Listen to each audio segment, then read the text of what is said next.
mesdames et messieurs, c'est le 11e West Side Comedy News. Pendant 2 minutes, on va parler comme ça. Je sais que c'est ridicule, mais nous, ça nous fait bien marrer. Amour et raquette. Benoît Paire officialise sa relation avec Scheim. Faut pas applaudir là-dessus, ça n'a aucun intérêt. Pour la séduire, le tennisman français lui aurait dit qu'il aimait trop son boule. Ce à quoi la chanteuse aurait répondu: oh Benoît, t'es trop de la balle. C'est que la première.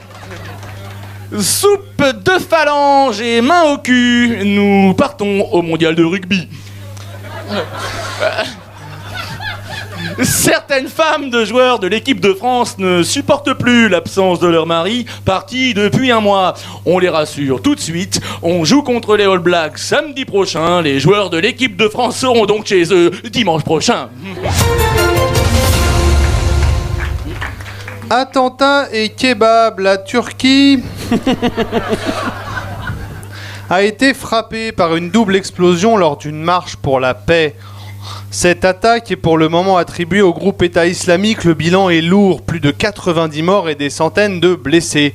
Il semblerait que certaines victimes ayant perdu beaucoup de sang auraient pu survivre si les Turcs avaient trouvé des donneurs. Ouais, mais là faut aller au kebab. Mais là faut aller au kebab les gars, c'est pour ça. C'était donc un jeu de mots.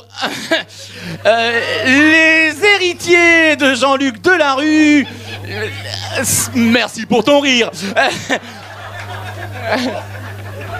Ton rire a des applauses, je n'en reviens pas. Bien. Les héritiers de Jean-Luc Delarue sont en procès. Et oui, 2 parties s'opposent. La mère de son fils et la veuve de Jean-Luc Delarue. Une jeune femme qu'on soupçonne d'être intéressée par les 22 millions d'euros. Car elle s'est mariée peu de temps avant sa mort. Comme par hasard. Une chose est sûre, à l'issue du procès pour l'une des 2 parties, la fortune de Jean-Luc Delarue ne sera que de la poudre aux yeux. Ah, tu vas kiffer. C'est parce qu'en fait, il prenait de la cocaïne. Le mec qui t'explique la vanne, le truc atroce. Bien, gastronomie en Israël, les attaques au couteau se multiplient. En effet, les Palestiniens agressent les occupants israéliens à l'aide d'armes blanches. Cette méthode a pour but d'insinuer la peur chez les Israéliens. On ne peut pas contrôler tous les couteaux, et il faut dire qu'un couteau, c'est facile à cacher.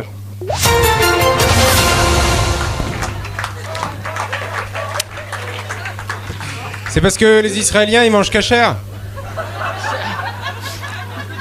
On avait compris. Merci beaucoup. Non, c'est-à-dire que William comprend les blagues ce soir, c'est quand même plutôt positif. Et il les explique aussi. People, maintenant, People, la comédienne de 32 ans, Lola Marois, expliquait que son époux, Jean-Marie Bigard, 62 ans, était un père exemplaire. Pour elle, la différence d'âge avec l'humoriste n'est pas un problème. Elle avait juste peur que ses enfants l'appellent directement grand-père. Parce qu'il est vieux. Ta gueule, ta gueule. Non, ferme-moi, non, tais-toi. Tais-toi, mange ton micro. Mode, un jeune...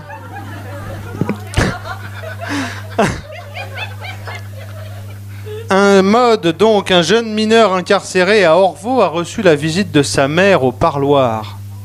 Suspense. Lors de la fouille avant son retour en cellule, les agents pénitentiaires ont découvert dans le caleçon du jeune homme 5 barrettes de résine de cannabis. Pour ma part, je n'ai qu'une barrette dans mon caleçon, mais croyez-moi, elle aussi, elle peut défoncer. Tu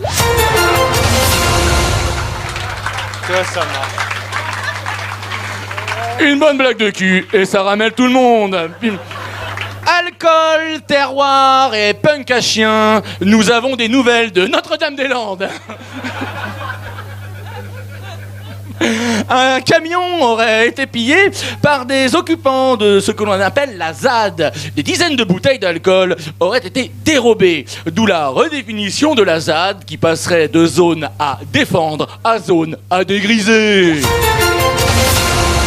C'était le 11e West Side Comedy News, animé par Thomas Delaporte et Romuald Mofra.